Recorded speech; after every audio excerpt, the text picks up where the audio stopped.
Okay, ഇനി നമുക്ക് ചർച്ച ചെയ്യാനുള്ളത് അക്ബറിന്റെ രജപുത്ര നയം, അക്ബേഴ്സ് രജ്പുട്ട് പോളിസി.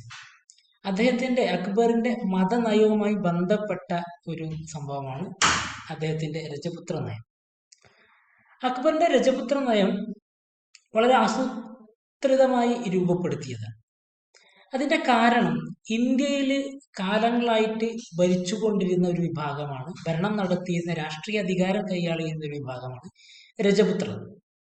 അപ്പോൾ ഈ വിഭാഗത്തിന്റെ രജപുത്രരുടെ സഹായമോ അതുപോലെ തന്നെ സമ്മതമോ അല്ലെങ്കിൽ സഹകരണമോ ഇല്ലാതെ ഇന്ത്യയിൽ വലിയൊരു സാമ്രാജ്യം കെട്ടിപ്പടുക്കുക അസാധ്യമാണെന്ന് തിരിച്ചറിഞ്ഞ ആളാണ് അക്ബർ. അതോടൊപ്പം ഇന്ത്യയിൽ മുഗളന്മാരെന്ന് പറയുന്നത് മുസ്ലിങ്ങളും ഇന്ത്യയിൽ ഭരിക്കപ്പെടുന്ന വിഭാഗം നോൺ മുസ്ലിമാണ്.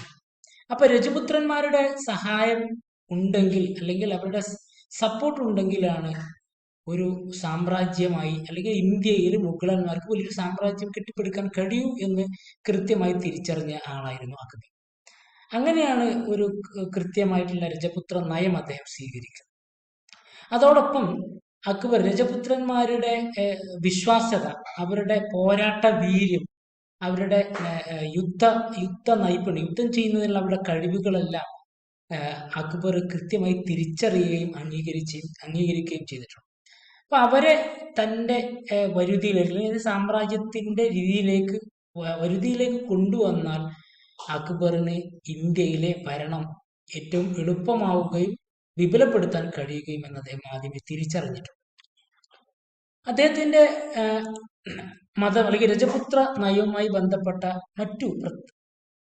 മറ്റു ചില നിലപാടുകൾ എന്ന് പറയും, അക്ബർ രജപുത്രന്മാരുടെ ഒരു വിശ്വാസം നേടിയെടുക്കാൻ വേണ്ടി പലപ്പോഴും ശ്രമിച്ചിട്ടുണ്ട്. രജപുത്രന്മാരിലെ അക്ബറുമായിട്ട് ആദ്യമായിട്ട് ഒരു സൗഹൃദ ബന്ധം സ്ഥാപിക്കുന്നത് അംബർല ഭരണാധികാരിയായ രാജ ബർമലായിരുന്നു. അദ്ദേഹത്തിന്റെ മകൾ ഹർക്കാബായി, പിന്നീട് ജോധാബായി എന്നറിയപ്പെടുന്ന ഹർക്കാബായിയെ അദ്ദേഹം അക്ബറിന് വിവാഹം കഴിച്ചു കൊടുത്തു.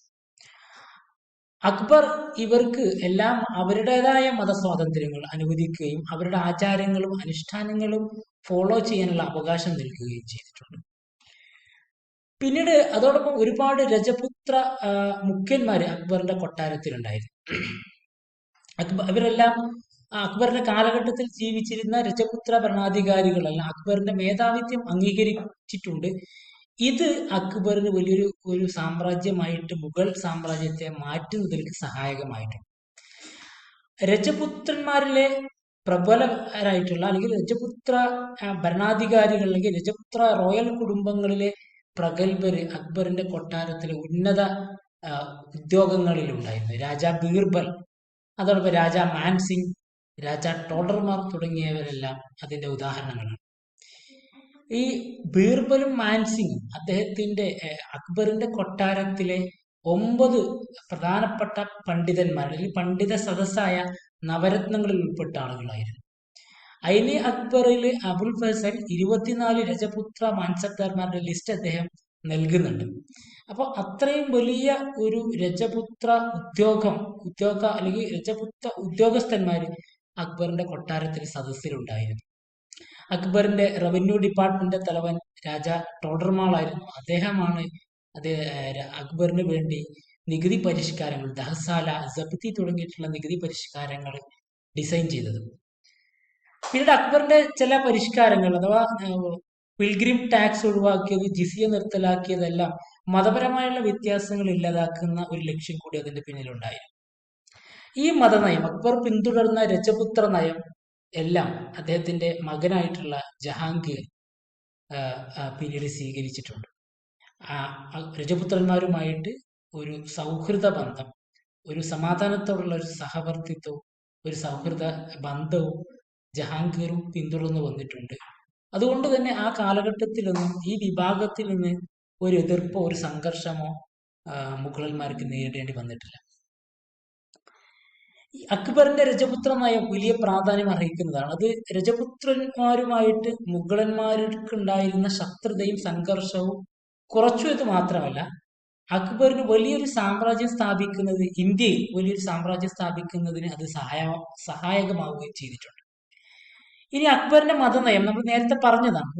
അത് മുഗൾ സാമ്രാജ്യത്തിന്റെ ഒരു സമ്മിശ്ര സംസ്കാരം രൂപപ്പെടുത്തുന്നതിൽ കാരണമായി. അതോടൊപ്പം ഇന്ത്യയിലെ എക്കാലത്തെയും മഹാനായ ഭരണാധികാരിയായി അക്ബറിനെ മാറ്റുന്നതിലേക്ക് അത് ഒരു കാരണമായി വഹിച്ചിട്ടുമുണ്ട്.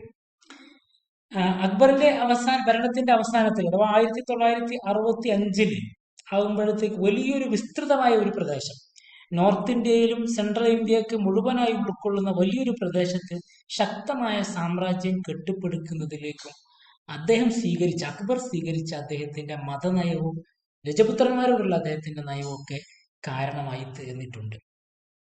Okay, thank U.